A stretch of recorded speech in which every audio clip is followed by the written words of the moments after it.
The United States is dealing with a surge of migrants at the southern border. The Biden administration now scrambling to address the issues as thousands of unaccompanied children arrive in Texas. Good evening, I'm Lindsay Pena. And I'm Steve Atkinson. As ABC 10 News reporter Mimi Alcala explains, we are now learning San Diego's CBP sector has stepped in to help Texas when it comes to processing some of those migrants.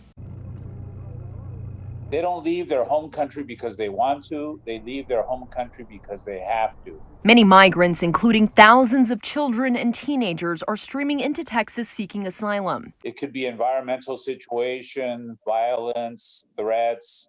The situation for CBP in the Rio Grande Valley sector becoming so overwhelming that San Diego's Border Patrol sector has stepped in to assist with processing some of the migrants at local facilities. Scheduled flights are coming into San Diego from Texas. CBP telling ABC 10 News they're still operating under CDC guidelines for the COVID-19 pandemic. In a statement saying in part, CBP is making every effort to remain within CDC guidelines and mitigate long periods of processing and holding to minimize potential exposure to our workforce, those in custody, and the community.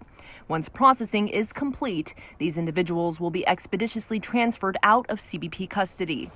They say where each migrant goes next is based on each individual's situation, although many are sent to Mexico. Enrique Morones with Gente Unida, a human rights border coalition, says many migrants risk it all, fleeing their home countries in search of a better life, pointing out the deadly crash in Holtville earlier this month that claimed 13 lives. Crossing borders because of this situation is an international human right, and it should be respected. Customs and Border Protection's latest statistics show that in San Diego's sector, there has been a rise in migrant apprehensions since last year. For unaccompanied minors, a 64% increase. For single adults, a 138% increase. But for family units, a 13% decrease. We do get contacted by several organizations and sometimes by the families themselves, and we lend our help in any way that we can. Morones says that includes referring attorneys and helping find shelters as some await immigration hearings. Mimi Alcala, ABC 10 News. The Biden administration has been criticized by some lawmakers, including Congressman Darrell Issa, for the crisis at the border.